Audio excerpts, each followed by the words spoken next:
The following production is part of the We Be Geeks podcast collective.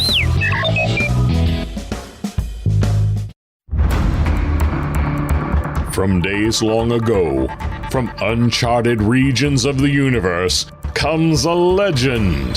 The dream that came through a million years, that lived on through all the tears. It came here, the Fandom Nexus. Fabulous secret powers were revealed to our host as he plugged in his microphone. I have a podcast! Here he is, your Spider-Pan, Jeremy.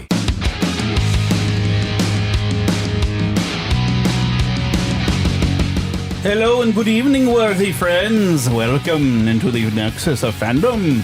Oh, I feel like I should have a little lamp. This is no ordinary lamp. It once changed the course of a man's life. This is no ordinary podcast. It once changed the course of my life for all the years I've been doing. It works. It works. It makes sense. This is no ordinary podcast. It once one whose worth lays far within that, the diamond in the rough. That's right. I am the diamond in the rough. And thank you for tuning in to listen to me via Diamond in the Rough. And of course, what is the rough around here? Well, that's Pastor Phil over here. Hello. Hello! That's what we feel. He's the rough and I'm the diamond. Because he's rough and tough and rootin' tootin'. Heck, you had a cowboy dinner thing over the weekend. And I've been rootin' tootin' ever since. Yeah, they were eating chuck wagon beans. I wasn't there, but I'll tell you what I was doing in the very next episode that you will hear, because you're actually going to get 2 episodes this week to make up for the fact that you only got 1 last week, or you didn't get 1 last week. Isn't that awesome? You're going to get 2 episodes. And I'm going to make it believe like we don't know anything that's happened already since the previous what we were supposed to know. You get a whole different news. So yeah, expect the 2nd episode this week. So have a lot of fun listening to it. And you're going to have to rewind your brain just a little bit, because today's main topic is Top Gun. And why? Because we're going to have our review of Top Gun Maverick, and then we're going to talk about some of the making of the original Top Gun, plus some of the stuff we've learned about Top Gun Maverick. And I even, you know what, we're talking about some retro stuff, because we're going to do some retro in the next episode. I have been finding the original movie trailers. Do you feel the need? I do. I feel the need to podcast. Oh, there you go. And quickly, because we got 2 episodes. We're recording these things back to back, but we're going to pretend it was a couple weeks ago, okay? So play along, get in your DeLorean. Oh, which, that's going to sidetrack me there. Speaking of getting a DeLorean, I shared this video, I think it was, well, yeah, I think you're probably the same 80s group that I am. Did you see where they had, somebody had edited around and made Marty McFly travel to the future, and they were into the Terminator world? Oh, I did not see that. It's hilarious, because basically they took from Back to the Future 3, because where he travels and he's wearing his cowboy stuff, but he's in the desert. So if you put the right color filter on him, he blends right into the Terminator future. But it's like, instead of yelling about Indians, it's those guns the thing around and he's running, and they put the DeLorean in place of where like the vehicle's bouncing on the sand that you see in Terminator movies when they're running and that's great. Trying to get away from Terminator. And even the music changed around to the Terminator like future music you have. And then finally at the end, when he thinks he's hiding somewhere, you see like the red screen come up at the DeLorean door, open it, and there's Arnold. Come with me if you want to live. I like it. I haven't seen that yet. I was like, this is the greatest. I don't know. I wish I was that good at editing. I don't think I could have pulled that trick. And I do that kind of thing for a living, but this was Hollywood level. It was so funny. And like, man, this movie needs to happen. This should be a fan film. If we had the budget, I mean, we did our fan film. If we had the budget, that would be awesome. I could be Marty, you could be Terminator, because you could walk safely because you got their bad knee. That'll work. We could believe you're a big bag machine. Knees. Yeah. Well, and I do have robotics in me. Yeah, you do. You got an implant. Mm-hmm. Which, is it this coming week? You're actually going to go check a look at that. They already did, and I'll be having some surgeries coming up soon. So they're going to replace the batteries. So my praying peoples, you all remember Phil. And if you're just into thoughts, that's okay. We don't mind if you think about it. And won't take long. Let's take me in now. I feel like a Terminator sometimes. The one in the next battery that a couple years from now they'll replace. I'll be in there for about 15 years, where I'll be recharging almost every day like a robot. Now there's apparently some new technology to even get a better version of the implant you have to try to stop them seizures. Yeah, so but they said it'll be like that, where I'll be recharging every day. I started thinking of Data. You remember Data on the whenever he would just plug himself in, lift the thing and plug a thing in his head even. This one I'll just be sitting the thing on top of me. but I was thinking like that. I was like, oh, I feel like Data. Yeah, I get to charge up. I am a machine. I wish I was There's like more Data. machine now than man. I wish I was like Twisted Data, and where I pastured. could like read entire books. Remember when he would do that? He'd watch whole movies, listen to the whole things, and he just said, I was like, man, that'd be so much better. Yes, just, if you could read something in 2 seconds flat, Yeah, just like Short Circuit. The movie was better. Yeah. I can't remember which part of the movie he did that in. It might have been the second movie that he stops and he read the book and he goes, the movie was better. Yeah, that'd be great.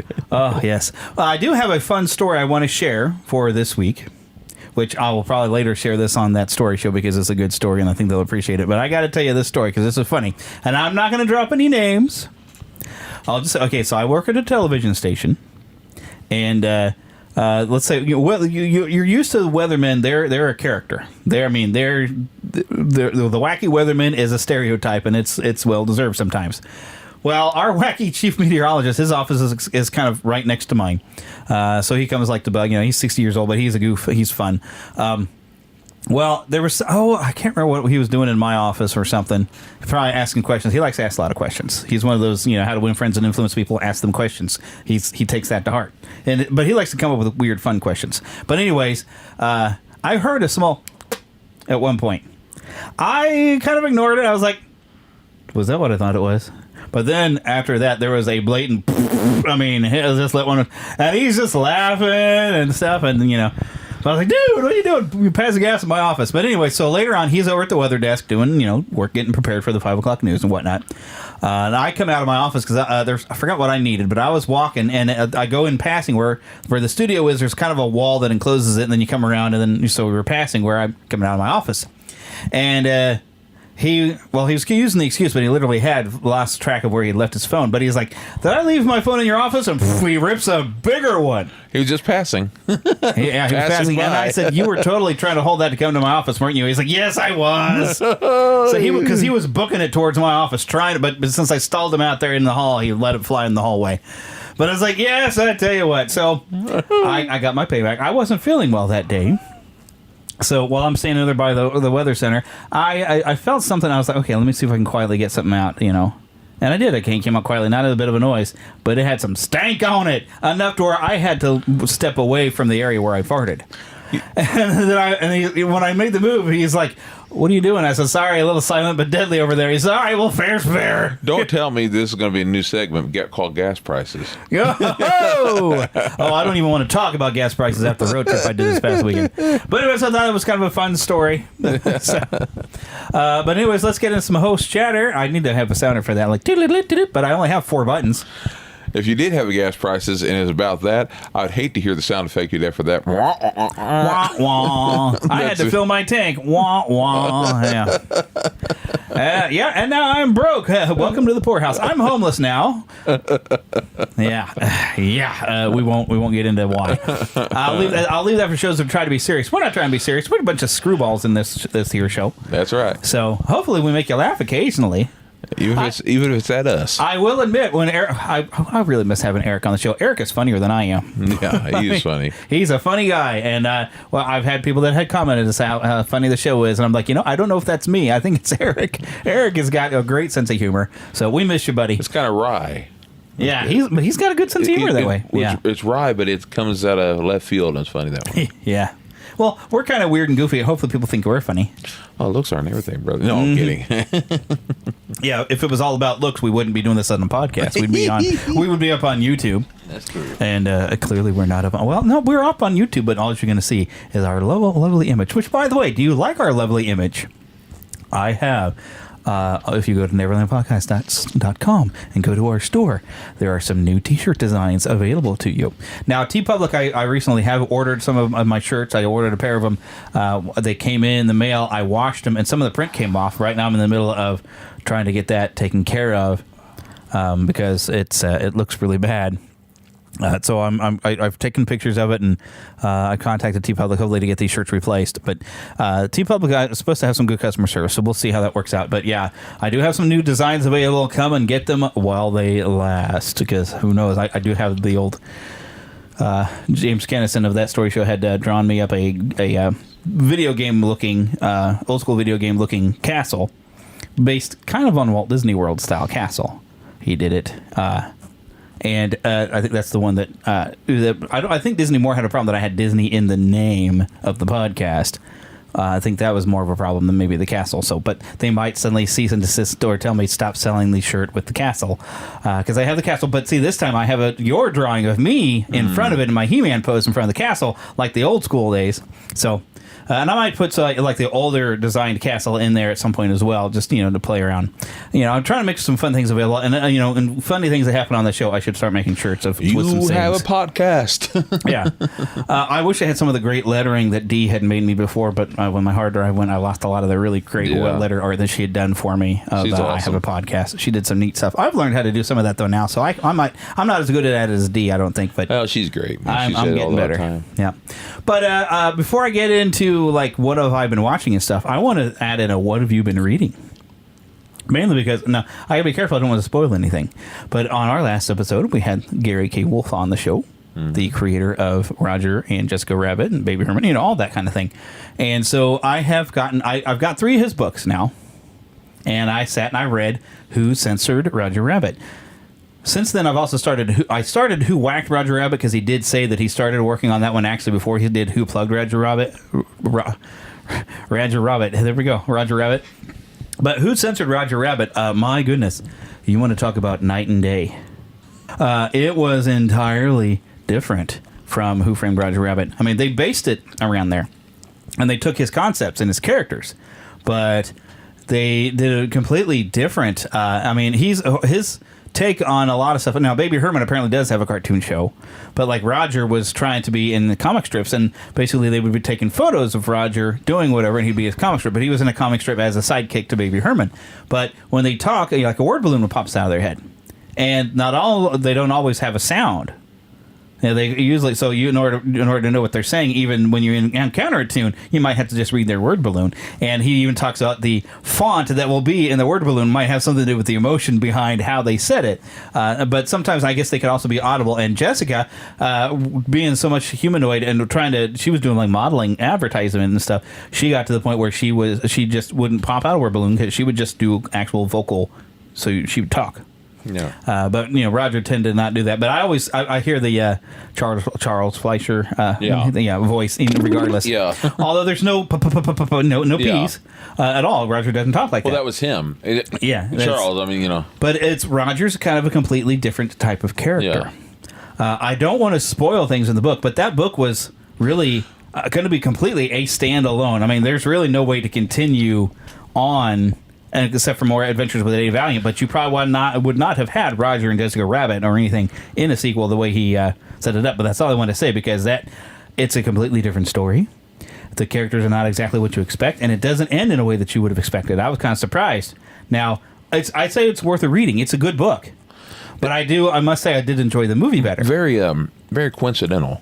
I watch a gal on YouTube whose name's Awkward Ashley. And she does this thing about stuff that she's never seen before, because she didn't grow up watching movies like we did. And so one of the people tell her they suggest what for her to watch today's show. It's every Monday and Friday. Today's movie just happened to be Who Framed Roger Rabbit. So I watched that this morning, and I was excited because she loved it. She loved cartoons. She grew up watching all the cartoons. She saw most Disney stuff. So what's really cute about her, first of all, she's about the age of most of my grown nieces. She's like in her early 20s. But what's really cute about her is she was just learning the story and all that. But for every couple seconds, she'd be like, Dumbo! And it was just so cute seeing like a little girl or something. She's not a little girl, but she has that cuteness about it. She's doing all that. I love it. But the interesting thing, Gary Wolf being the creative type that he is, he was able to adapt when he's having sequels. He seems to be basing more on the idea of what was presented in the film, so people who watch the movies who wanted to read his books could glide right in. Although we still have Eddie Valiant is still kind of a sourpuss, and he still cannot stand Roger Rabbit. As he gets into who whacked Roger Rabbit. Now I can't remember who plugged Roger Rabbit. I remember, or who plugged. I read back in middle school, but I don't really remember much of it. But the interesting thing, if you take Who Censored Roger Rabbit? It's set like it's in like probably I think he probably wrote it in the 80s, and it could have been in the 80s because you have a Kermit toy. There's mentions of Spider-Man. So I mean, it's not set in the era of the movie at all. So when the movie was set in that time, he started writing more towards that, and so he'll have actors pop up. Like in this one, it's Gary Cooper is actually in Who Whacked Roger Rabbit, and I kind of if I'm trying to remember, like in Who Plugged Roger Rabbit, you have I think it's the guy that was in Gone with the Wind. Oh, you're talking about Clark Gable. Yeah, Clark Gable. If I'm not if I'm remembering it correctly, Clark Gable is a character in that one. But that's why he's kind of these are almost probably like standalone books. I love that era. Yeah, but these are all standalone books because he was even talking about like the. I don't know if you even listened to last week's episode there, Phil, but with his new Jessica Rabbit book, it's set in a modern age, but he's changed it up.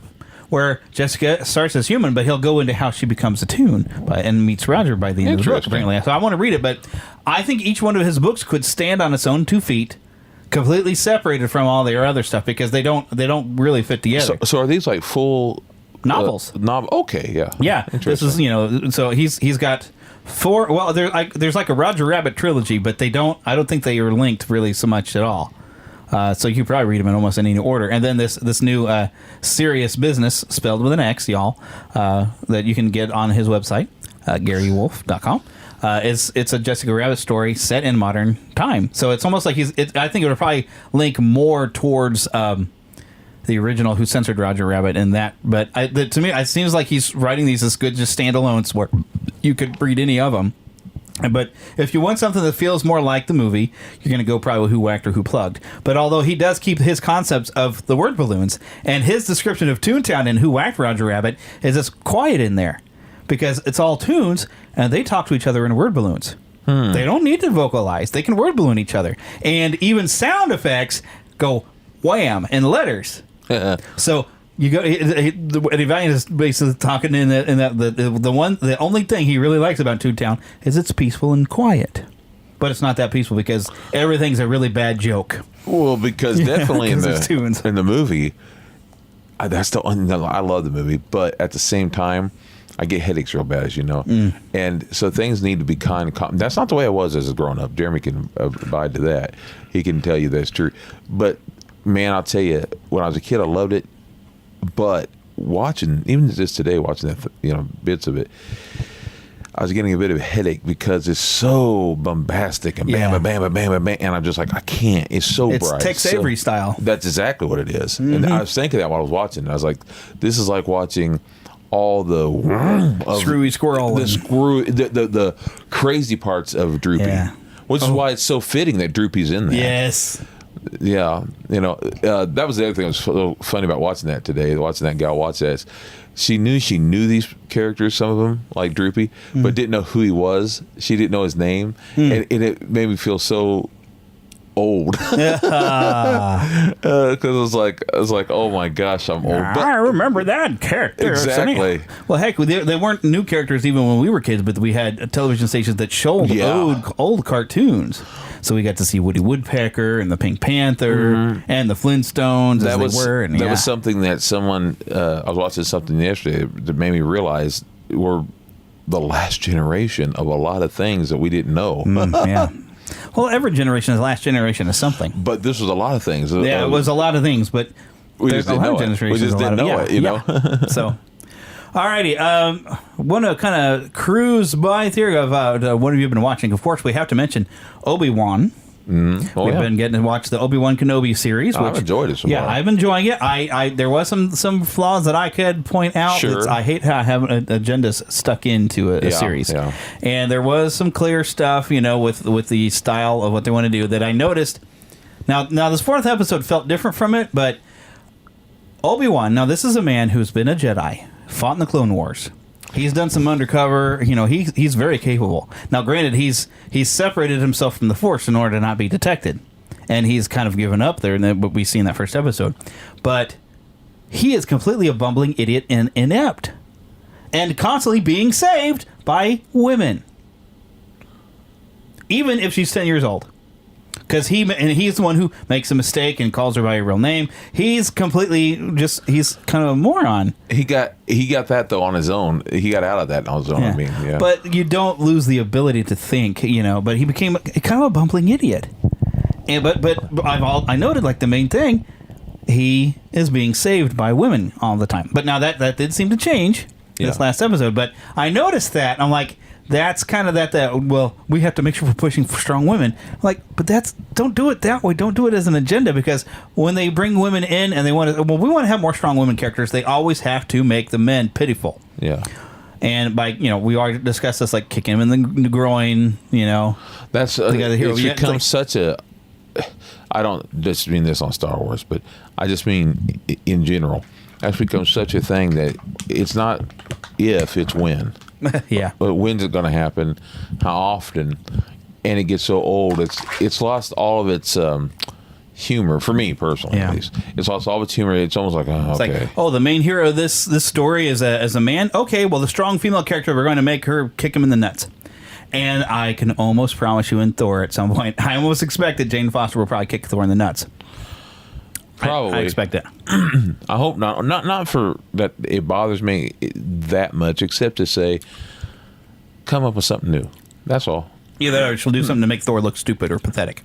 Well, I'll say this. Some other way. I'll say this about Chris. Denigrating the men is from how they've described it. And they've done that a lot for years now. But I'll say this about Chris. He's really good. He's one of the... There's only a couple people that Chris Hemsworth, Chris Pratt... there are some actors who can somehow take it on one side of the cheek and come right back up looking good. I don't know how those people like that can do it, but they can. There's a few. George Clooney's another one. Yeah, you have to do it like Jackie Chan could do. Like Jackie Chan, in order to make action comedy, he would make himself the underdog in the fight. Yes, but he wouldn't necessarily be denigrated. He would just set it up to where he's more relatable that way. Chris Pratt and Chris Hemsworth, like I said, somehow they can take it one side, come back right back up as if it didn't even bother them somehow, and they're so good at it. I don't know how they do that. They do though. The Rock is pretty good at it too. Yeah.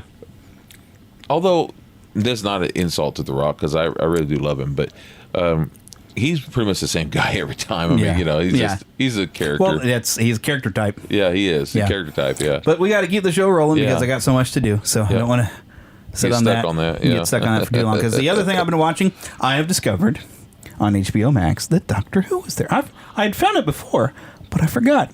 You know how much fun it is. Now you haven't watched these. I've tried. I tried. Oh yeah, he's having a little pain there, folks. That's what that grunt was. Sorry about that.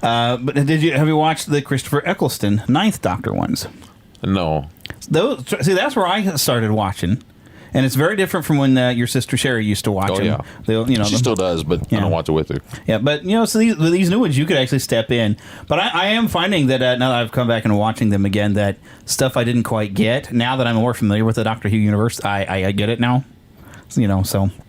But it's been kind of fun actually going back and watching from Christopher Eccleston, and I'm kind of working my way up again. So because those were some of the good stuff. Because I kind of fell off with the later series. It was too much of an agenda.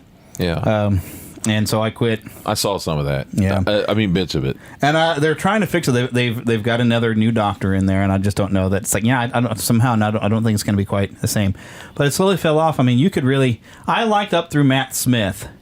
It was all pretty good, but I forgot the guy after that. And I did like the doctor after the older guy, but I can't remember his name. But something wasn't quite working. So it's not as great as it was. But that's nice to have the episodes that I really loved available to watch. Now, what have you been playing? Now I got to tell you this story. So, and I've written this in my notes as WWE He-Man and my 1 versus 2 rules. This is my honor system. Now, when you and I have played, and we're on the same team, if it's like a tornado tag match, if we get to where there's just one opponent, I'll kind of hang back, and if you're fighting with them, I'll hang back. Like, okay, fair fight, you two. If you need my help, I'm here. But I'll try to, okay, fair fight, one-on-one.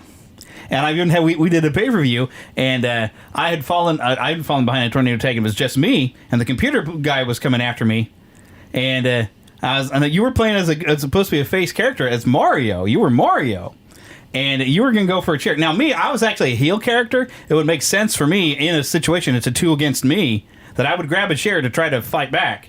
Plus, being a heel, I'm going to cheat, you know.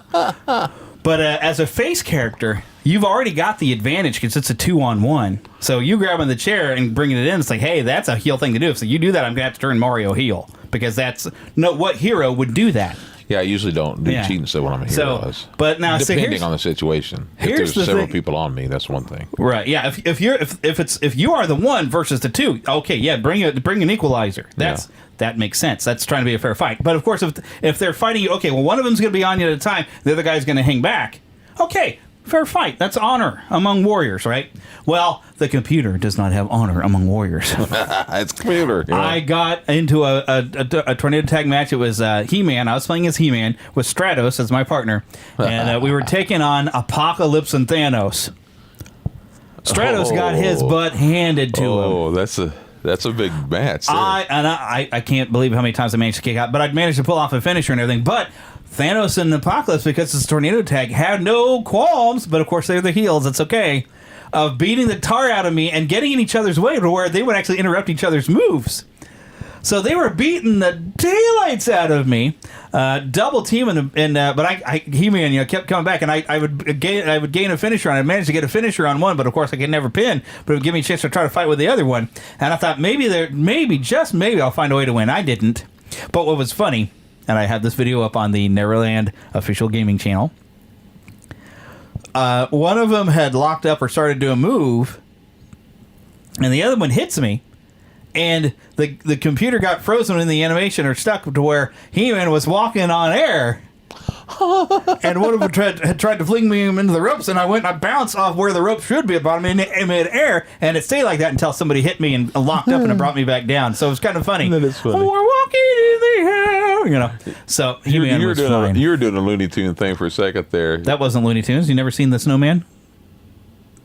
The what now? The Snowman. It's an Oscar-winning animated, like half an hour long.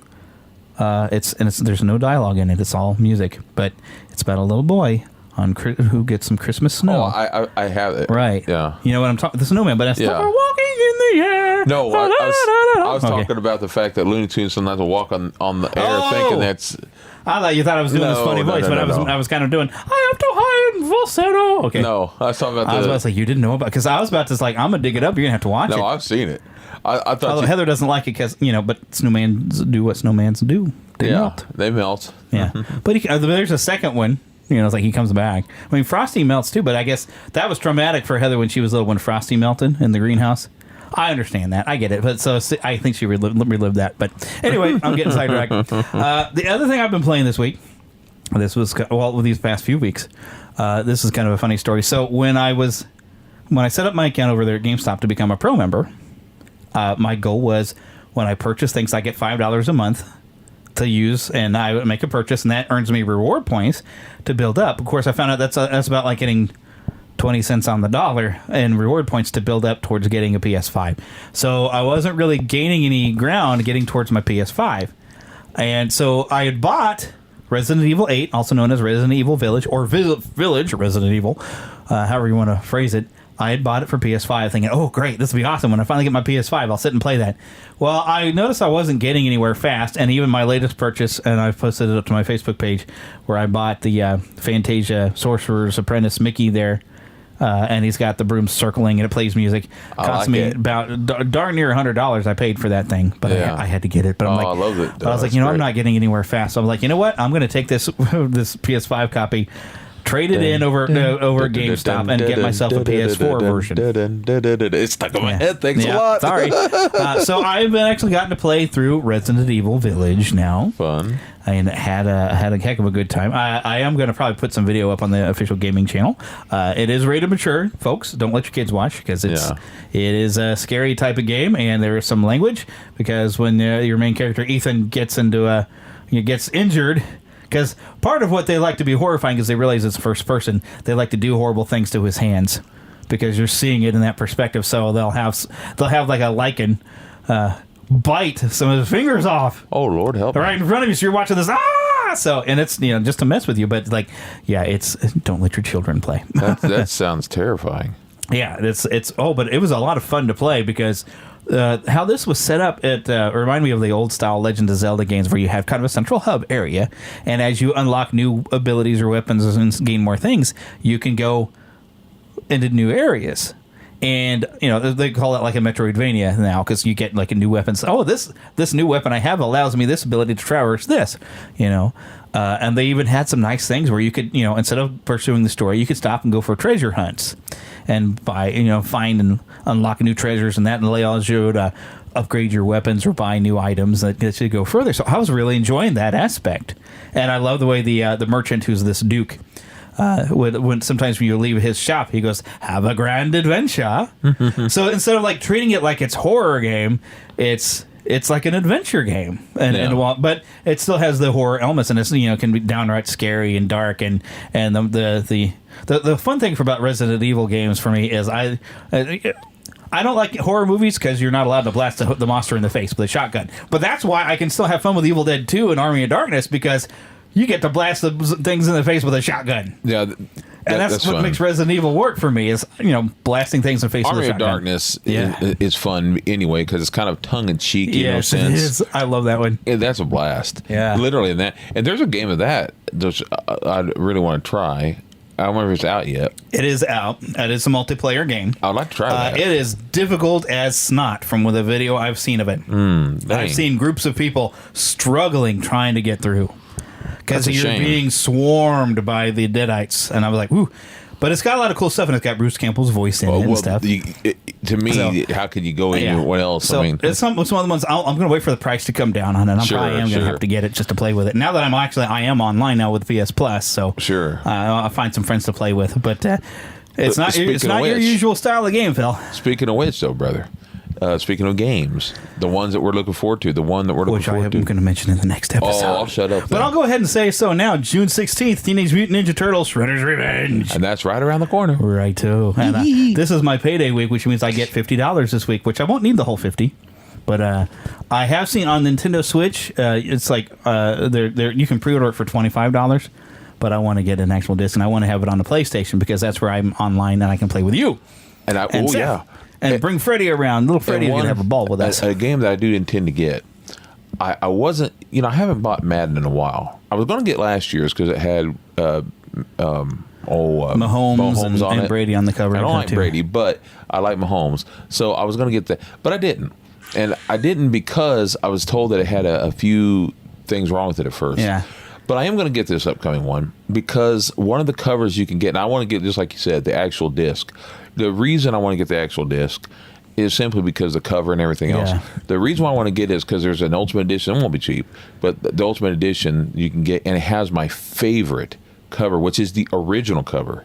You can get it with the original cover with the Ultimate. Like the old Sega Genesis looking. Yeah. Oh my goodness. Remember where it had him coming through? Madden person. Yeah. Oh my gosh. Now they have a few like that, like their best stuff. But they have it coming through, and I'm like, that's it, because I love him, and he's gone now. Goodness, yeah. And so maybe needs not the right word.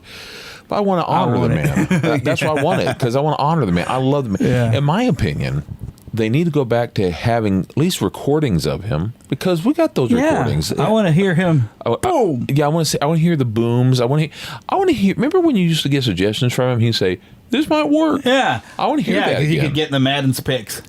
I want to hear that again. Yeah. I want to go back in time. I know I'm sentimental. We'll get back in time. Yeah, I'm a sentimental guy, but to me, you got his name.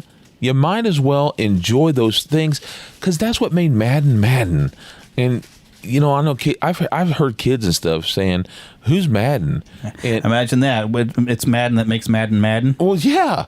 So it's, to me, people they're saying, "Well, it does. You don't need him anymore." Look, but it is his. It's his name. It's like not having anything to do with Walt Disney with Disneyland. You need to have him on there. Look, I know he didn't make football. But, and this is a fact, he is what made Madden, because he wouldn't let them use his name until they made a football game with the exact amount of players and doing the true plays. So you can thank him for making games what they are as far as football games go. Yes, indeedy. And I haven't bought one since I guess the 21 had Mahomes on the cover. I still got that. That's the last one I got. And I haven't really played that much. I don't play a lot of Madden, but I had to get that because my boy Mahomes is on there. That's the last one I got, and I still play that one. Yeah, from time to time. I need to yank it out and play. Yeah, we can play online now. Yeah, because I have an online account too. But I will get that new game. We can both not know what we're doing. Yeah, there we go. I will get that new game though because I might end up doing that too. I love Madden. Just because I want to see that cover. Just it's my favorite. Good old John Madden popping through. And folks, he had this. His hair was wavy and kind of golden because it was changing over to kind of a silver looking, because it wasn't just gray, because it had kind of gold with it. Kind of golden blonde. It was almost like silver and gold together. And I know what you're thinking. It's silver and gold. And so it was perfect. It was perfect, and to have that wonderful hair going with it, and he's busting through this wall, and it was like paper wall looking thing. And he just has this funny look on his face, and I just love that guy. He had such he's such a personality. And the weird thing is like we're Chiefs fans, and he was the Raiders coach at the time when that was like the biggest part of the rivalry. But we still love him. He was so affable. He wasn't with the Raiders anymore when we came to know him. He was so affable, though. Yeah. And he'd talk about food and everything. And he goes, let's see what they got in the trucks. And then go out there and he'd be like, let's see, they've got there's a relish with the hot dog and the bun. And he'd go through and he'd always draw stuff on the line. You remember that on the screen? He'd be drawing with the little thing. And they come up here and then they go this way. And and if he goes through and he runs another 10 yards, that's going to be a first down. And you don't want that if they're not going to do it right. Yes. But we got to keep the show moving, and we haven't even gotten to we're halfway into the show. We haven't even gotten to the news. My goodness. Oh, my goodness. Alrighty, so.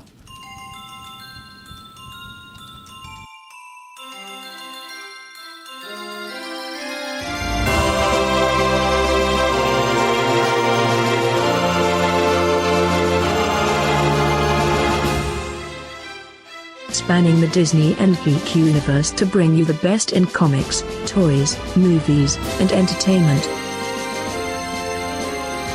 This is news from around Neverland.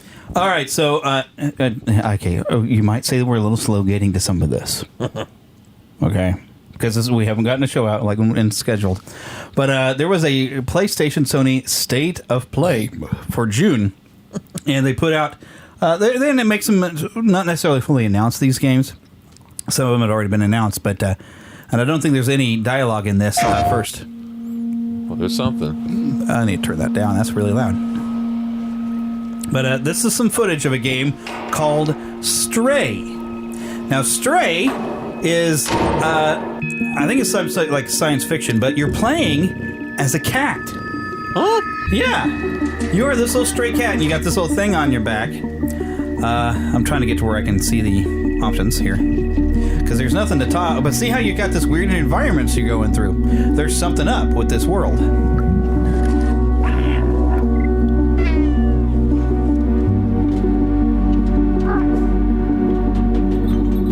But since this isn't the trailer park, here we go. Let me just read for you the description now that I got it on screen. Lost, alone, and separated from family, a stray cat must untangle an ancient mystery to escape a long-forgotten cyber city and find the way home. Stray is coming to PS5 and PS4 July 19th. Wow. Now, what I appreciate about this is talk about originality.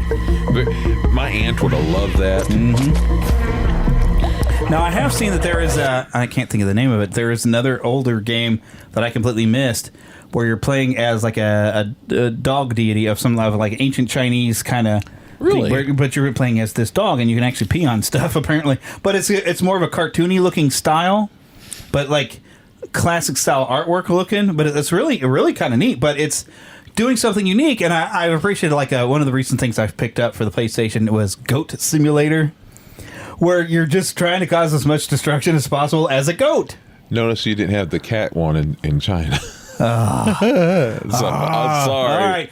I apologize. No, I don't apologize to our listeners in China, because China, I've got problems with the Chinese government right now. Not so much the people, though. No. But I apologize to all of our people in China who are not fans of your own government, or if you're American living in China, I'm sure you don't actually eat cats. I'm sorry. No, we're just joking. So he's just being funny.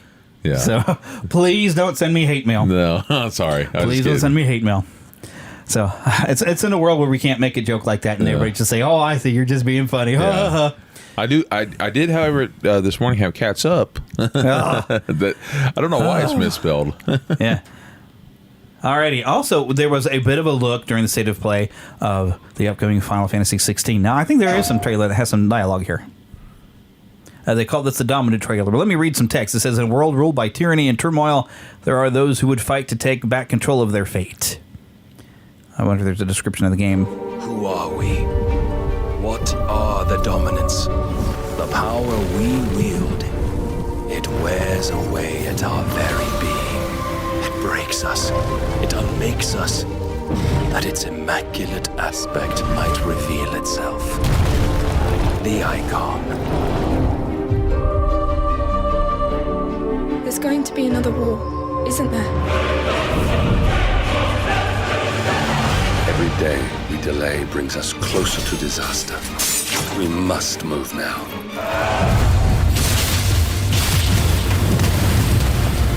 The chaos he would wreak would sweep all of Valisthea into the abyss.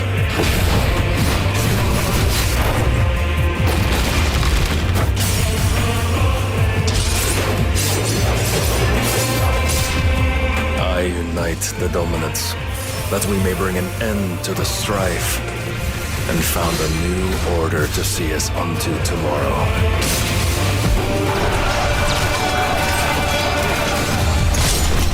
If I take the field, our duel will shake the island to its foundations.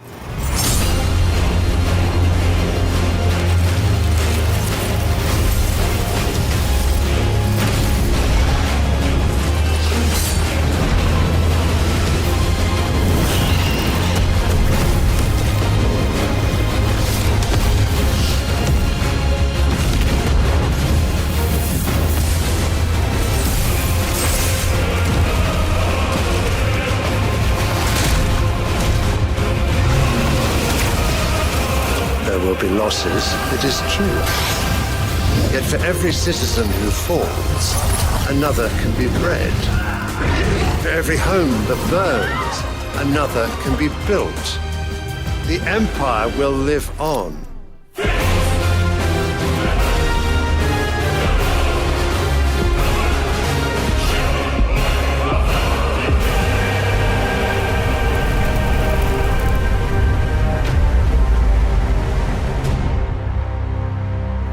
Square Enix and Final Fantasy 16. Awaken, child of fate. Sorry, there was one more line there. Ifrit. That's summer 2023. We're a long way off. That's amazing graphics with that. Yeah. Oh, Square Enix has really stepped up their game. They've always stepped up with their game. They've always put things a step ahead. I thought it was a movie at first that you was showing. I was like, oh, maybe he messed up on it's basically since Final Fantasy VII, because they've always had pretty epic stories. Yeah. But since Final Fantasy VII on the PlayStation, that's what made it a big deal. Is they were like, you know what, we're going to make full, big, cinematic, animated stuff to tell the story. Yeah. And, they've got the Final Fantasy VII remake, and I absolutely adored that game. Yeah. Oh, my goodness, which you got a free copy, you need to play it. That's the only reason why I know anything about it is because of you, because it's not my type of thing usually. But you've also had me make some of the characters on a wrestling game. Yeah, I had them make me Cloud and Tifa and Aerith from Final Fantasy VII. Like, oh, I know them. Yeah. I know who they are at least. The neat thing about the Final Fantasy series is they're completely separate stories. Yeah. They're like the only things that you might find in common is some creatures, and one of the things that's common is these summoned creatures you can do, like Ifrit, Shiva, Brahma.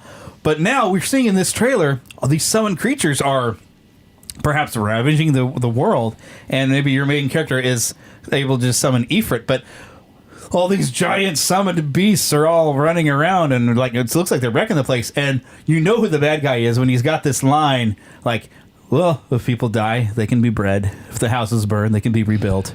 The Empire will live on. Yeah. That guy is so callous, you're like, okay, we got to take it. He's the bad guy. Well, the moment he said it, I almost automatically thought they die. Yes. So, but we got a year away. That real callous who gives a credit, It's about me. Yeah. And I love that it's gotten back to that fairy tale fantasy feel. Yeah. Oh, man. Well, that's what games are supposed to be anyway, really. Yeah. Oh, yeah. For the most part. The fun thing is, what you're playing. because I didn't, like the older games, I'm not big on the turn-based combat where you're like, okay, what do we want to attack, defend, magic, and click, and press a button. They've gotten more to where they'll mix that style with an action combat thing where you're a bit more like Legends of Zelda. That's why I like that you could actually do the fights. And Final Fantasy VII was like they perfected their system of doing a little bit of being able to give commands to do your spells or use special abilities, but also getting you into the action and be able to fight on your own.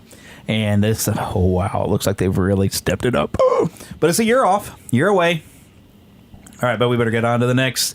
Most of the news I'm covering isn't like video games anymore. I can't help it. There's just so much stuff. Oh, and here's something else that we kind of knew was coming, but we got our first look at it. I don't think there was language in this. I hope they're not, because I forgot if there was.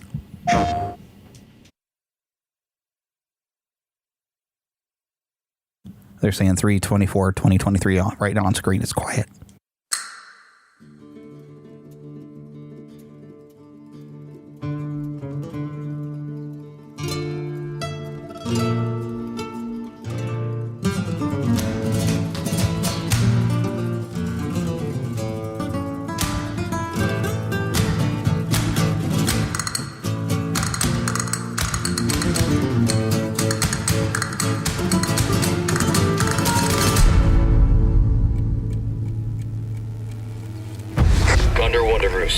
I've located Baby Eagle.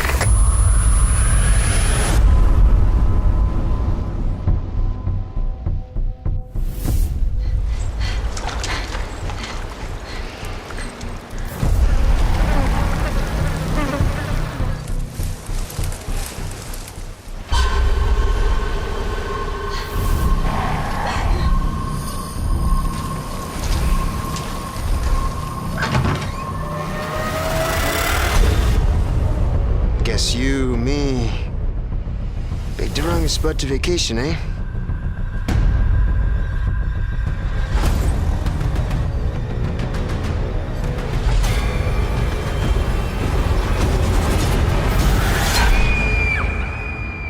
You will receive our most sacred body.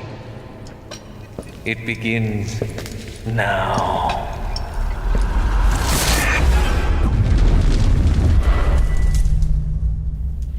So they've long spoke of Capcom's been remaking their Resident Evil series. If I could just forget what happened that night. The pain. Even for a second. This time, it can be different. It has to.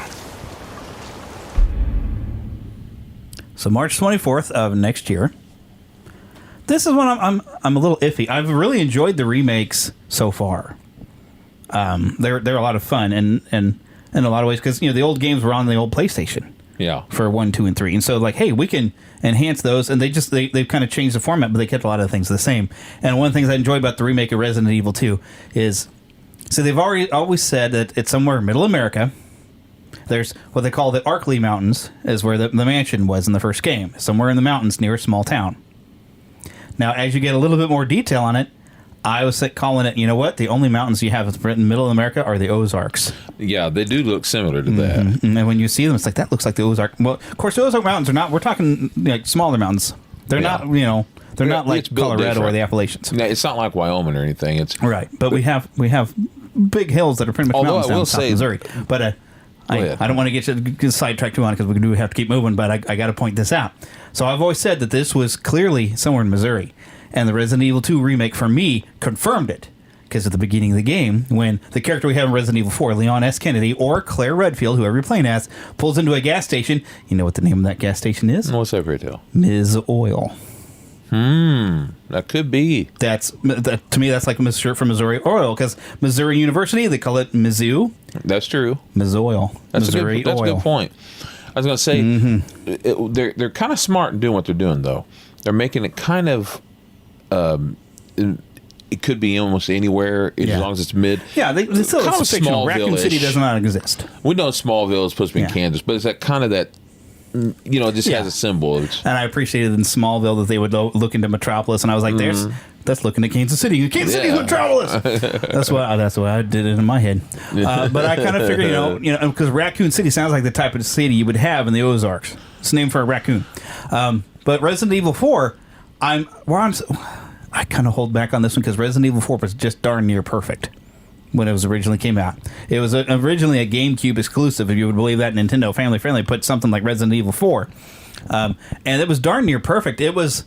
They'd gone away from the survival horror aspect to make it a little bit more action style game, and instead of having like one major area that you're in that you just unlock stuff, it was fairly linear in that you would advance to the next area of the game, and you were constantly on this journey. And this was basically following Leon S. Kennedy as he's, after having a really bad first day as a cop in Raccoon City, he was going to save the president's daughter as she was kidnapped somewhere into Europe, and he shows up in Spain to go and have this great, incredible adventure through the village there. So, yeah, and it was a fantastic game. I absolutely love it. It's one of the best of the franchise, and so it's one of those things when you remake it, it's like, you really can't improve on this game, because it's one of the games that's been remastered and HD'd and everything and re-released in different forms, but remaking it is kind of like, please, no, but I know they're not going to screw it up. I mean, they've been doing a fantastic job with these, but it's that part like, no, I love it as it was. I didn't need a remake. If you want to remake something, go and fix Resident Evil 5 and 6, where they thought, maybe it's more action they wanted, and it kind of like, you lost what made Resident Evil cool by making action games. And the 6th one, I've tried to play it, and it's like a zombie shooting gallery, and it's like, well, it's not that it's a bad game, it's just not Resident Evil, and that's why they stripped it down. And when Resident Evil 7, they're like, we forgot we're supposed to be scaring you a little bit and putting you in situations where you're not like on some sort of power fantasy that I can gun down everything in my path. I have to have a disadvantage. So they came up with the concept of the Baker family, and you are powerless against them, and they will stalk you, and you need to hide. And they kept a similar thing with Resident Evil Village. But so 4, I don't think you needed to do anything with it. 5 and 6, I'm kind of looking forward to see what they can come up with to try to fix those up, because they needed fixed. But that's oh, sorry, I muted you because you had a phone call. My phone call. I'm sorry about that. Good feller. That was kind of the problem with Twisted Metal was that it was an action game. No, a smidge of twisted. It was twisted, but somehow once you got into the 5th game, technically, which was called Twisted Metal Dark. Which was on the PlayStation 2, and when they did that, they went so dark, it was too dark, literally, because you couldn't see very well, but it was not as good. And then after that, they made a couple others, and they just kept going more for horror, for so disgustingly twisted. Sweet Tooth. I've seen like some of the little story bits where they got into the details of Sweet Tooth murdering his family, and he wanted to be with them again. He felt bad about it. So what they do, I don't even gonna say spoiler alert because it's been a long time. If you win Twisted Metal tournament, you get your wish, but the person who runs the whole thing grants your wish, but a dark version of it. Yeah, and so he gets his wish, and his wish basically he ends up in hell with his family. Well, he was a serial killer, I'd say. But his was not quite that. His was he ends up in the grave with him, so he's buried in the grave with him, and he's stuck in there with him. Ooh. And it was just a terrible thing. Yeah. And it was like, you talk about morbid as heck. Yeah. But anyway, it's like, you kind of took all the fun out of it, because in the original ones, you were taking on Sweet Tooth, but Sweet Tooth was that he wasn't even a murderer. Originally, he was a guy stuck in an insane asylum, and when he got out, he stole the ice cream man's car. So it was a fun It was kind of weird, but you wonder what he was in the asylum for. Yeah, I mean, so even with the first one, you were trying to get your wish and all, but it was kind of like a fun thing. This went too dark. Yeah, they went into it, made it a horror, and more of a horror thing. But where Resident Evil became an action thing. But now they've went back to say, hey, no, this was survival horror where you're trying to find a way to survive. So it's almost like they went on the opposite thing. Yeah, And now they're expecting to do a series because Twisted Metal found a new audience with that, I think, unfortunately. Yeah. They lost us, but they found an audience, and now there's a Netflix. Was it Netflix is going to have a series of it? I'm hoping what they'll do is kind of go in the middle like they once did. Kind of go in the middle because it's fun. We're running close to an hour, and we haven't even gotten to our main topic. Well, let's go to our main topic then. Well, I got more to do. Let me just mention, I guess, I don't have to play all the trailers for these different games, but they have announced the Spider-Man PlayStation 4 game, getting a little bit of remastering, and they're finally going to have it on some other things, including the PC. What is it? Spider-Man, that PlayStation game, which, have you played that yet? You've got a version for your PS5 because you bought the Miles Morales game. Oh, yeah, I got it. So, have you played that thing yet, man? Oh, yeah. You played through, not the Miles, but the original? No, just Miles Morales. You need to play through that original game. It is fantastic. But a remastered version is coming. Good. For the PC. Let me move on to my next bit of news. I'm trying to move it along.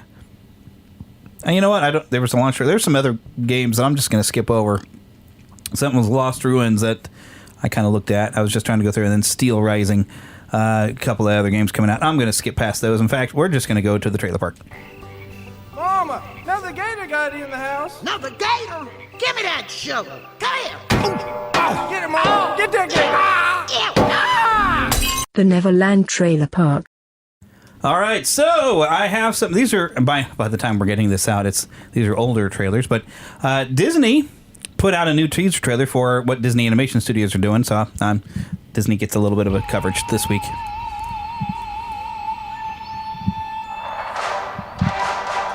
Prepare yourself for a journey beyond what is possible. Walt Disney Animation Studios proudly presents Strange World, a new motion picture event. Brace yourself! Travel past space and time to a place of infinite mystery, unlike anything you've ever seen. Where in the world are we? What in the...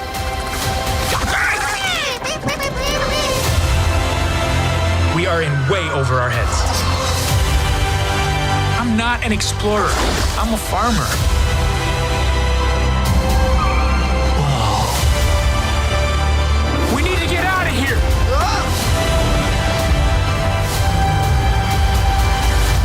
If you want to back out, this is the time to do it. Really? No! Messing with you. Come on. Let's make history.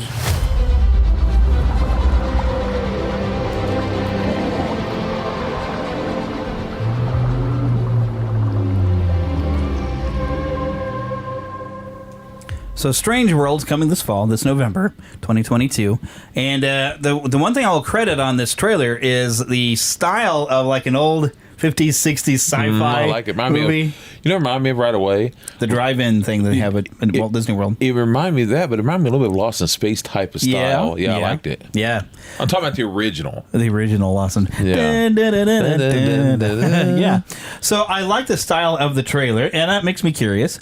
Now, I will say honestly that Walt Disney Animation has disappointed me the last few years. I don't think they've been living up to the standard, and I feel like their characters and their computer animated are starting to get this generic style and look that's like, okay, but they are not setting themselves apart from the other animation studios by somehow or another being superior in their style and design. I like the style and design actually of Pixar for Lightyear, the way their characters look. Yeah, I think looks better than what we're seeing in this. But this might still be a lot of fun. Of course, you know me. I'm talking to Jeremy here, but if y'all don't know me, I'll let you know. I'm an old school man in the sense that it's in the sense that I still like the 2D classic look. Yeah. And I think you can bring that into the computerized look. Yeah. I've seen them do it. Yeah. And I think that they can do, for instance, Paperman. My very favorite one that they've done as far as making it look like the old style was Tangled. I thought it really had the look. Yeah. And I thought, that to me is this standalone is maybe the best because it looks so much like their classic movies, and yet it isn't. And that's as far as those kinds go, that's perfect. Yeah, Tangled and Wreck-It Ralph are the last two that I really like. Yeah, same here. The other ones be like, well, that was okay. And I'm sorry, Frozen fans. I do like Frozen, and I like the music. But I don't like it as much as a bunch of other people did. Well, the only problem was that was to me, politicalism and all that stuff should never have anything to do with the entertaining cartoon. True. And when I watch a cartoon like Tangled and all that, I want to get away from any kind of thing in the world. Just enjoy a great cartoon like this one that we just saw.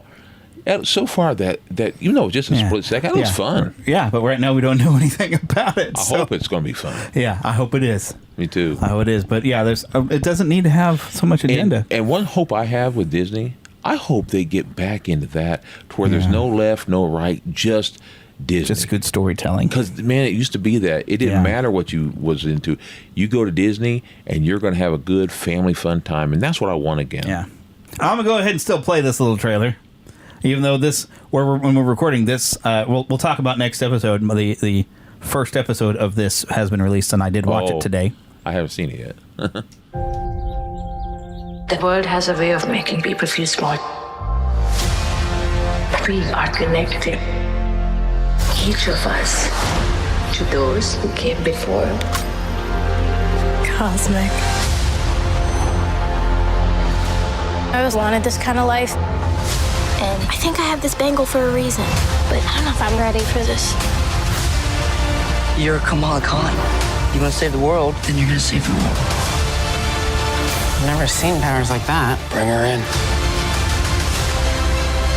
Everything's just changing really fast.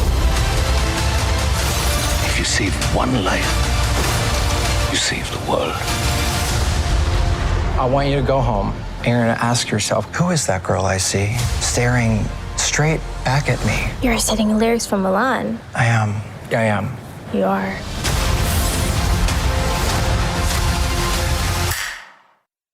So that was a teaser for Miss Marvel, which it's kind of weird to try to talk about it when I've actually just seen the first episode. So I'm going to move on. Well, I haven't. So that's good for me. That's good for you.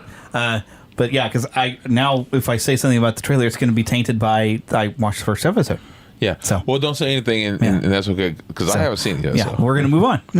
I will say that we'll talk about it in my next podcast episode. That line was funny that he had there. He's quoting Mulan. For a minute there, I was sitting there saying, "Wait a minute, I know that from somewhere." Mm-hmm. Now, one thing that would be a concern to people who are fans of that character is, I understand why they would do it. They changed her powers to where it has something to do with this bangle, and it's almost like more like a magic, I guess. That hasn't been explained where I'm at so far, but I can understand doing that because too much of what she does is I've said for years, like it's Mr. Fantastic. Yeah, and she's supposed to be an Inhuman, and they've taken that out of it too. But to not be compared to Mr. Fantastic, because Mr. Fantastic has now one film appearance, and we are expecting a Fantastic Four movie. They don't want to make her the same because the comic audience, I guess, has been accepting of it, but a movie audience will be like, wait a minute, so. That is one thing that I will be able to point out. But, here is something. I haven't listened to the audio of this, so I hope there's no language in it. I might get a nasty surprise. I don't think there is, but it's a documentary, so sometimes people talk funny. Something strange in your neighborhood. Who you gonna call? He writes, he produces, he engineers, he plays all the instruments, he sings, he does it all. He is a one-man band. He is Ray Parker Jr. Hey, Ray Parker, man. Who is this cat, man? Ray is the greatest living rhythm guitar player. This man came in with a style that none of us had ever heard before, and none of us have ever heard since. I saw this kid playing guitar. And he says, I like the way you play. Can you play with the big boy? I'm 15 years old, playing with Marvin Gaye, Smokey Robinson, The Temptations, and Gladys Knight. He started playing it, and he was good. I was shocked. I said, Stevie, you gotta hear his guitars. Is this Ray Parker Jr.? This is Stevie Wonder. First thing you think, this is my friends are playing a prank. Come on, Stevie, what? It's calling me. I took the phone and hung it up. Click. I called him back and said, hey, this is Stevie, not playing. You hang up on me again, you get punched out. I'm in L.A. doing sessions with Barry White, Boss Skaggs, and Herbie Hancock. Herbie Hancock is like music royalty. Ray was able to add that groove in a way that nobody can. I got the call to come play on Bill Withers' record. This was just too cool. You know, I'm going to play with Bill Withers. When I wake up in the morning, love, I was at the top of my game. You know, you sit in that chair and you're expected to give your all. And sometimes you give too much and sometimes you don't get enough for it. I mean, it was devastating. I'm sitting at home in a dark room looking at TV, and there's a guy I never met before collecting my Grammy. And you didn't get the credit for it. Ray'd been on plenty of hit records, million sellers all over the place, but it wasn't his record.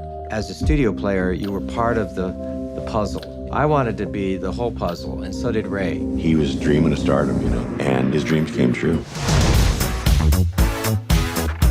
Ghostbusters went to #1 in 52 countries around the world. If you go up to anybody and you go, who are you going to call? Ghostbusters. I mean, everybody knows this song.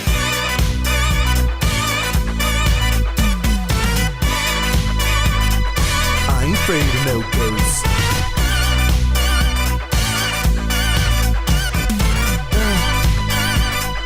I ain't afraid of no ghosts. Who you gonna call? I can't hear you. Who you gonna call? Okay, so this is going to be a digital thing. I think it's probably going to be streamable. I'm going to have to see that. It's called Who You Gonna Call? It is basically a documentary about Ray Parker Jr. And just from this trailer, I learned stuff about him I didn't know. Me too. And I guess that was the point. It's like, he'd done all this other stuff before he had that hit song. And what's interesting is I was getting all excited just watching that. Yeah. I was getting goosebumps, man. I mean, heck yeah. Especially Stephen Wonder talking about he was going to punch him. I love Steve Wonder. The nice thing is it's nice to hear him, talking about him writing his original music because Ghostbusters was Want a New Drug. Oh, yeah. Because that's what they wanted, Huey Lewis, and Huey didn't do it. So they told him to do a song that's like Want a New Drug. And when you listen and compare it, and they did have a little trouble with it. Mm-hmm.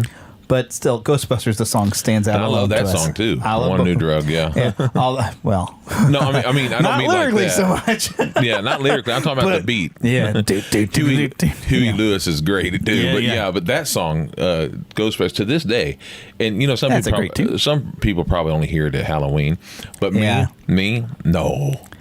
Break it out, man. All the time. Yeah, buddy.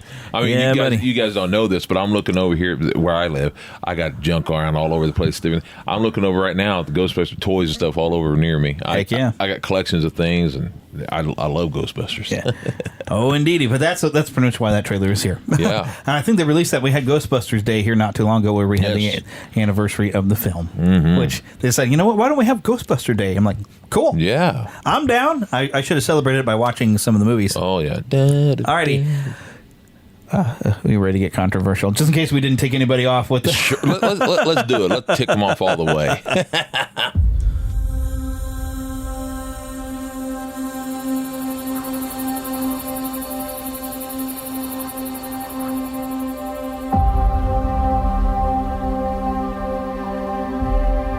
There's not a lot of dialogue here, so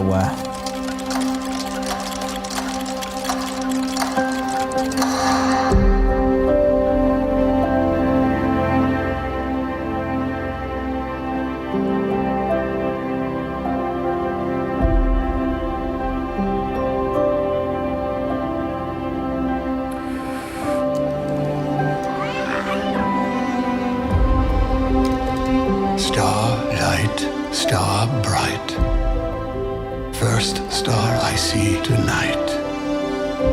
I wish I may, I wish I might have the wish I wish tonight. When you wish upon a star.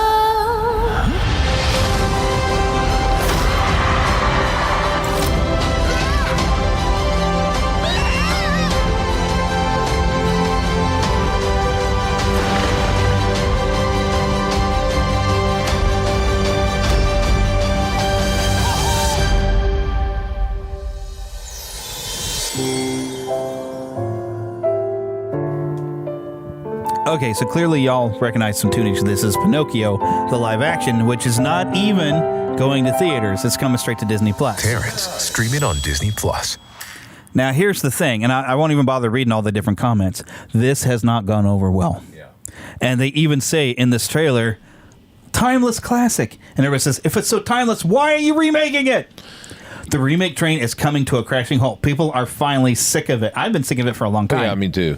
Part of me kind of wants to watch it. I will watch it. Yeah, I want to take a look because Tom Hanks' Geppetto sounds like a fun idea to me. I personally think the computerized cat looks terrible. Yeah, Jiminy Cricket looks kind of awful too. Yeah, I was going to say the part I first got excited when I heard Tom Hanks, and he was a great actor. Yeah, and when I saw the picture of him, I was like, he looks just like the cartoon. Yeah, and he sounds like him, and I thought this was going to be great. With that is that supposed to be Italian kind of Geppetto voice? Well, he sounded like the cartoon. Yeah, exactly. And so I thought that's what they're doing. They're retelling. And Jiminy doesn't look great, but at least it looks similar to what we recognized. Yeah, he just looks awkward. The cat too.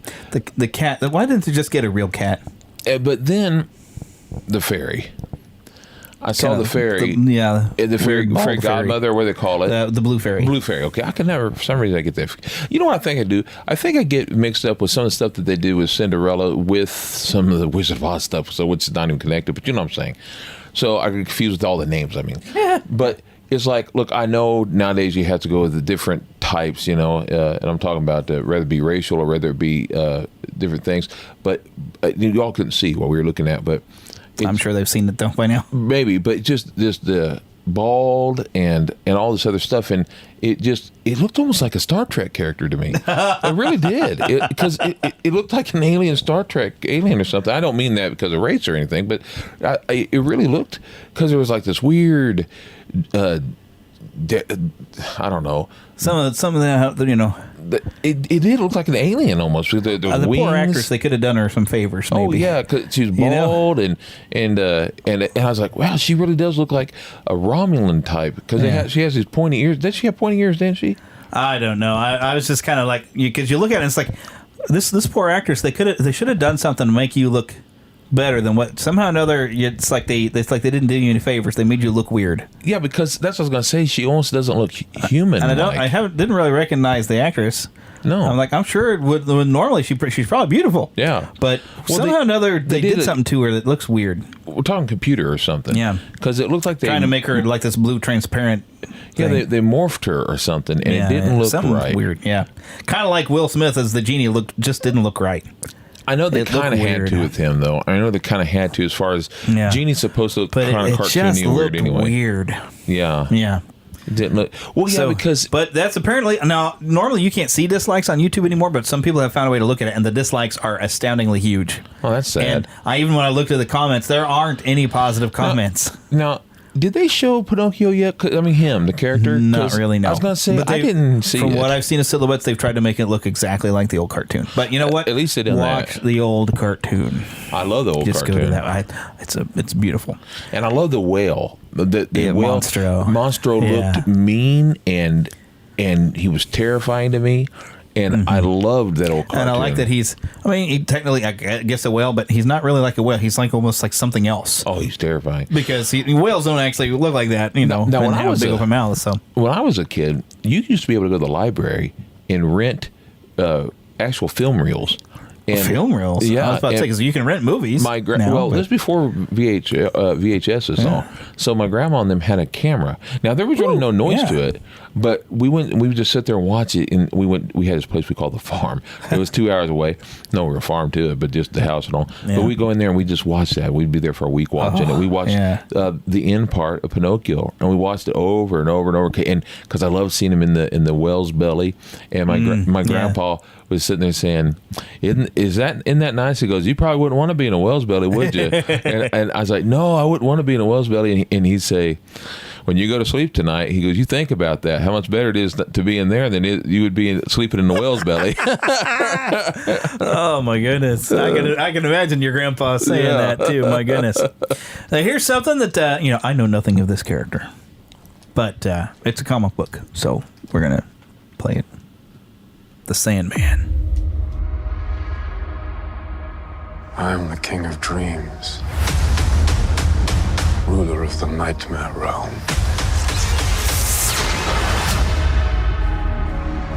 What are you doing here, Etty? He's coming, isn't he? Morpheus, the Neuromancer. You know the Sandman. He's a fairy story, Etty. He's no fairy story. He's back. Good to know. What's he got in his hands? Open your hands now!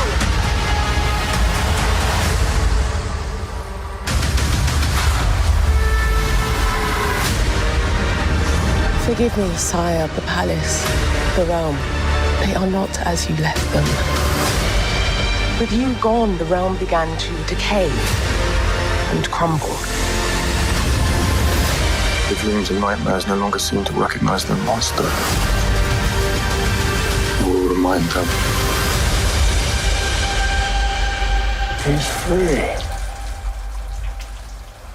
He's out of his cage.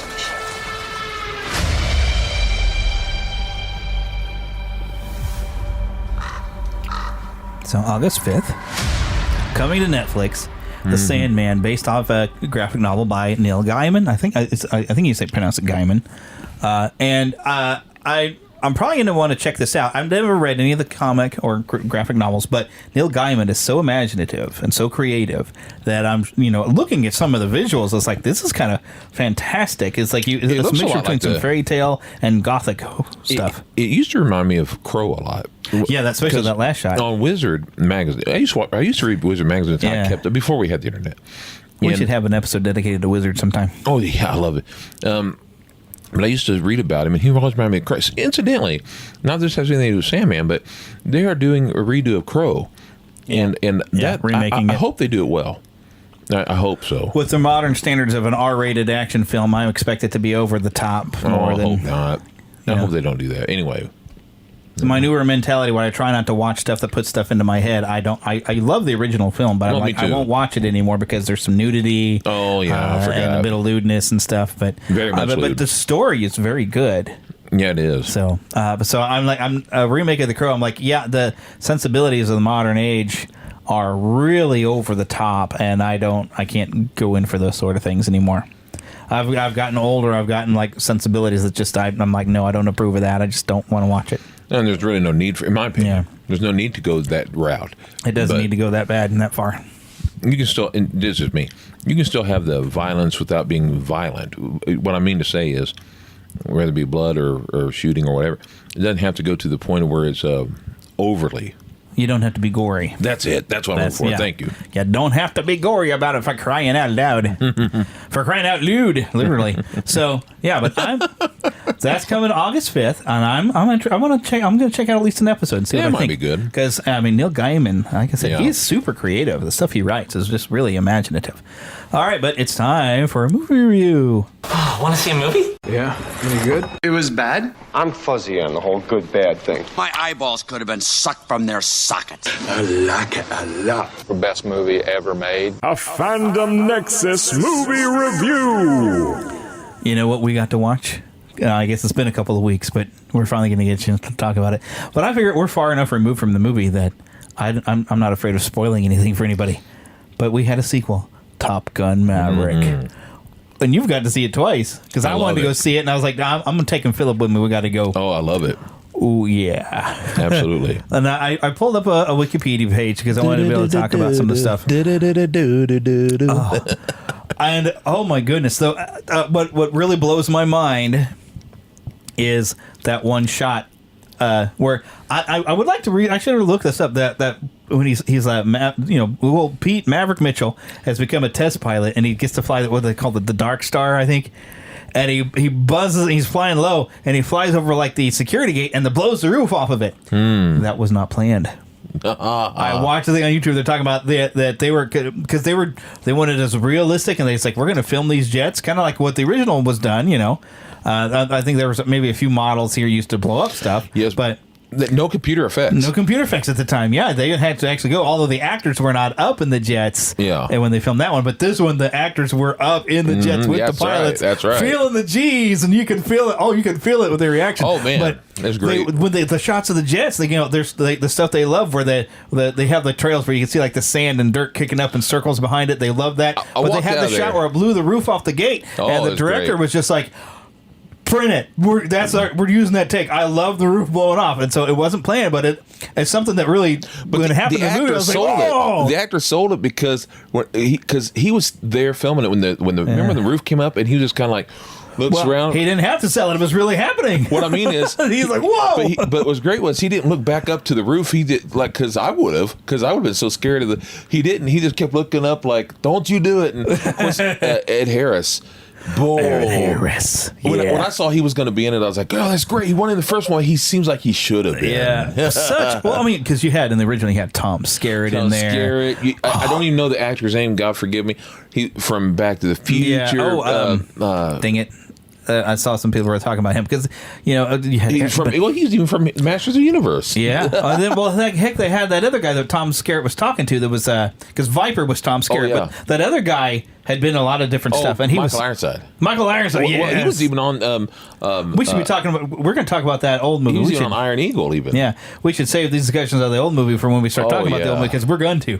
Oh yeah. But just the great casting. I even have the soundtrack of both films. No, because the soundtrack was pretty darn good. Oh, it was. I wasn't really a fan of the Lady Gaga song. I'm not a fan of hers, but I guess she did a good job. Her theme song was used in some of the scoring, but getting to hear the original Top Gun theme, kind of redone a little bit, and then at the opening scene, you had her in Highway to the Danger Zone as the jets are taking off. Oh, you got to. I mean, so there was just enough nostalgia, but it's such a good story. And they even did the beginning, even though it was different filming and different ship and everything. They even did it just like the original movie, and I loved it. I mean, so much so that I want to go see it again. I want to go see it again. Let's go see it again.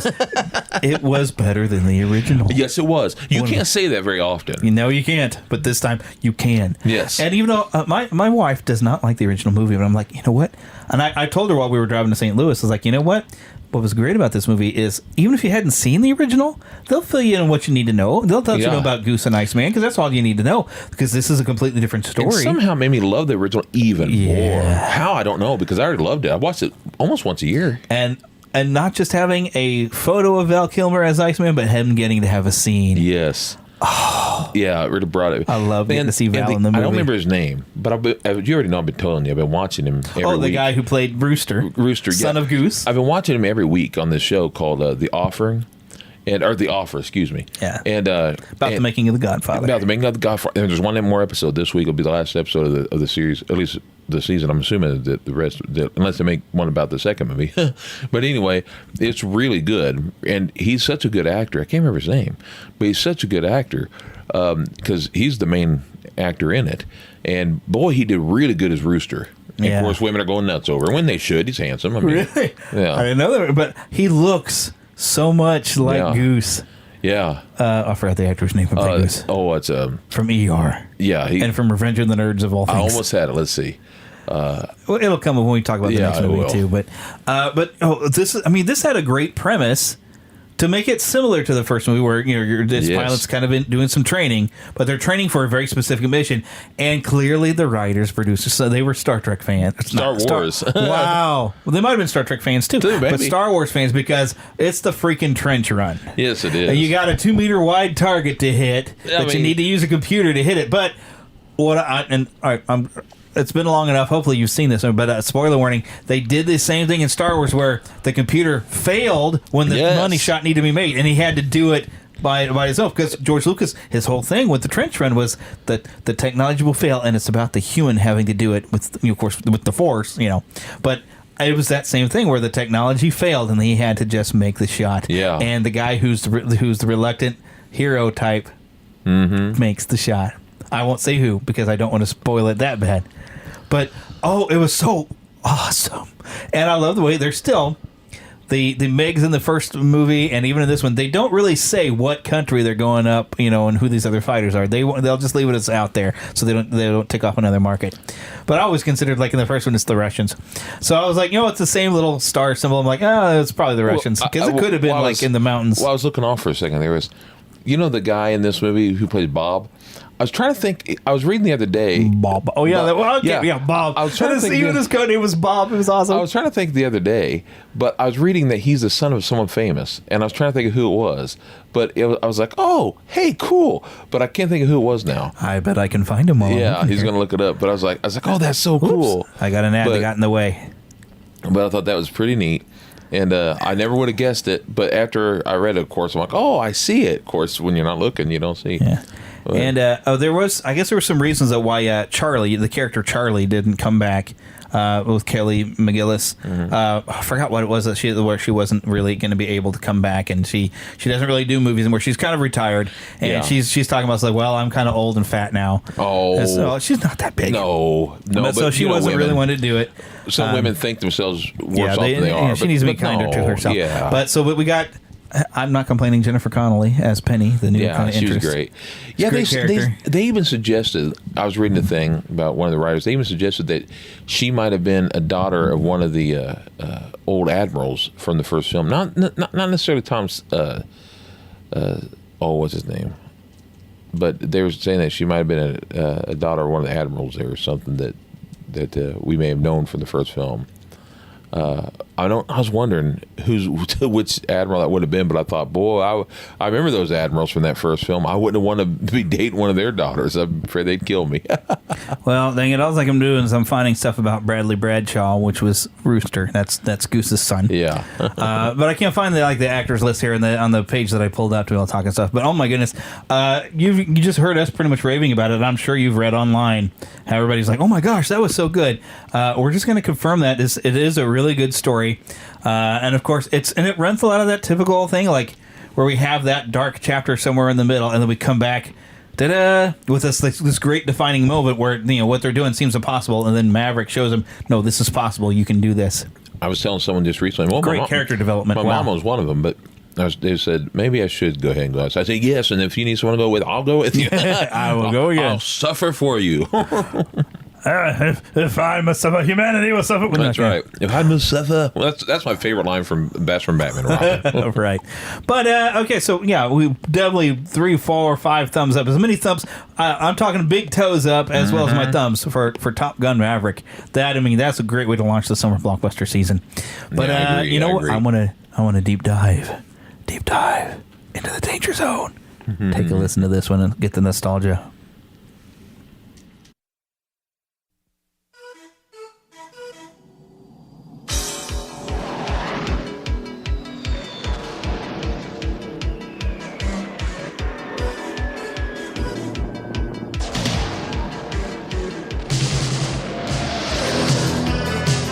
I'm going to send you up against the best. Yes, sir. You two characters are going to Top Gun.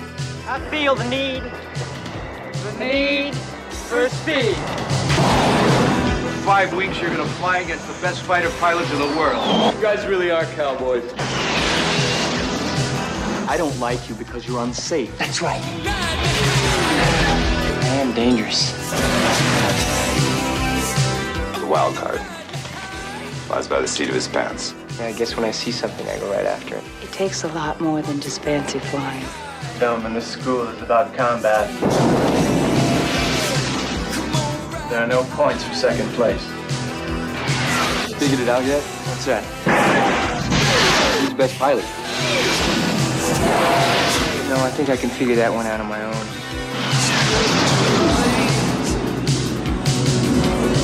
Tom Cruise, Kelly McGillis. Top Gun. Now, the weird thing about that movie is for some reason, I missed all the ads for when that movie came out. I didn't hear about it until my brother had brought the soundtrack home from middle school on the cassette tape. He was so nuts about it. Yeah, the soundtrack is almost as big as the movie. Like Footloose had an incredible soundtrack. I remember seeing the ads while I was playing in my room upstairs at the time, and we went out and saw it on Christmas, 1986. Oh, I just looked up that guy's name. His dad was Bill Pullman, or is Bill Pullman. Really? Which is the guy who played Bob? Was Yeah. Bill Pullman? Well, how about that? Yeah, his name, let's see, I think is Gary Bill Pullman. All right, for anyone who not realize, okay, Bill Pullman, let's just say Spaceballs. Lewis Pullman is the character's name. Well, and he looks like when you mean.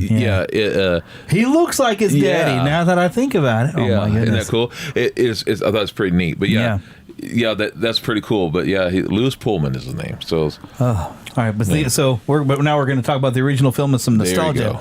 I didn't see it till it was on video cassette. But 1986, American action drama film directed by Tony Scott, and they dedicated this new movie to Tony Scott, Ridley Scott's brother. Yep. Never quite got the recognition that Ridley has gotten. No, Tony Scott has passed away. Yeah. I was even watching a thing where they mentioned some of the Tony Scott's movies, and some of them, like I had seen some of them, I haven't, but they weren't always as big as what Ridley Scott has managed to do. But Tony Scott was still a good director.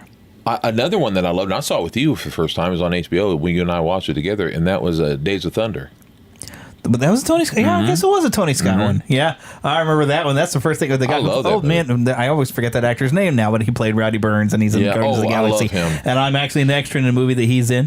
I've been in a movie with the man. That movie has so many great people in it. Nicole Kidman. That's how they Nicole Kidman. That's how they got together. Yeah, they met that one, and then it's got Robert Downey Jr. They did that other, more of a drama that's supposed to be like in Ireland or whatever. I would say Robert Duvall. Robert Duvall's in it. Yeah, but we're supposed to be talking about Top Gun. We'll get to that, but I was going to say that movie. We'll get to it. This is the main topic. We're supposed to be on it now. What's his head a while ago? He was talking about from what's that cartoon you mentioned? Which the one you liked? What cartoon? The Disney one. Pinocchio. No. Talking about the one that's supposed Fantasia? to. No. Let me talk. The one that video game one. Wreck-It Ralph. Wreck-It Ralph himself is from Days of Thunder. He's in the. I haven't seen Days of Thunder in probably darn near he's 20 years. He's one of the plus. guys who's helping. Who's on the team helping him fix the cars and all. I can't think of the actor's name. I can't think of it either, dude. But you know who I'm talking about. Anyway, he's in it. Really? Yeah, that's one of the first things he ever did. See, now we're gonna have to yank that movie out sometime. I'm telling you, I watched it the other day. It's great. I can get it anytime. I remember the Nintendo game was. Yes. I sucked at it. But boy, it was fun. And you remember how Hardee's had the little cars you could get. And what was funny is I thought because it was Hardee's, right, and they also have Metal Yellow.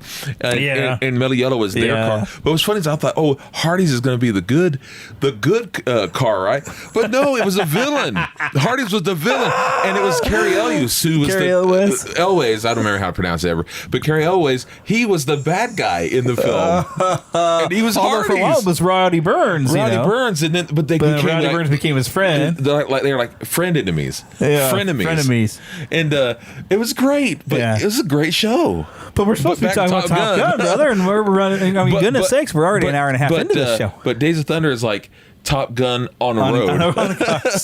Because you have the brash, over cocky guy who thinks he knows everything but has a few things to learn. And a problem with his dad. Yeah. And